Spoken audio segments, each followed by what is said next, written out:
సామెతలు 2వ అధ్యాయము. నా కుమారుడా, నీవు నా మాటలను అంగీకరించి నా ఆజ్ఞలను నీ యొద్ద దాచుకొనిన ఎడల, జ్ఞానమునకు నీవు చెవియొగ్గి హృదయపూర్వకంగా వివేచన అభ్యసించిన ఎడల, తెలివికై మొర్రపెట్టిన ఎడల, వివేచనకై మనవి చేసిన ఎడల, వెండిని వెదికినట్లు దాని వెదికిన ఎడల, దాచబడిన ధనమును వెదికినట్లు దాని వెదికిన ఎడల, యెహోవా యందు భయభక్తులు కలిగియుండుట ఎట్టిదో నీవు గ్రహించెదవు. దేవుని గూర్చిన విజ్ఞానము నీకు లభించును. యెహోవాయే జ్ఞానమిచ్చువాడు. తెలివియు వివేచనయు ఆయన నోట నుండి వచ్చును. ఆయన యథార్థవంతులను వర్ధిల్లజేయును.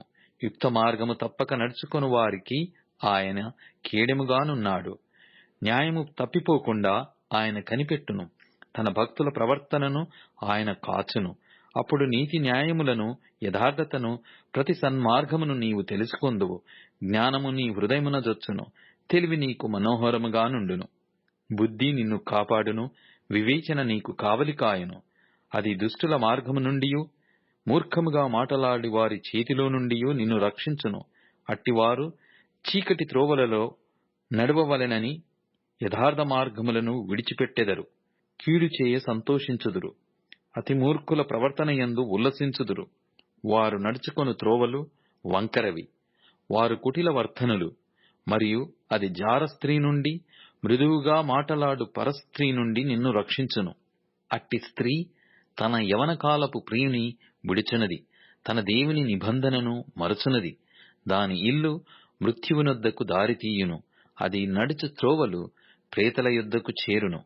దాని యొద్దకు పోవు వారిలో ఎవరునూ తిరిగి రారు. జీవమార్గములు వారికి దక్కవు.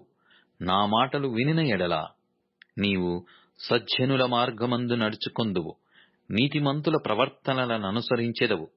యథార్థవంతులు దేశమందు నివసించుదురు. లోపము లేని వారు దానిలో నిలిచియుందురు.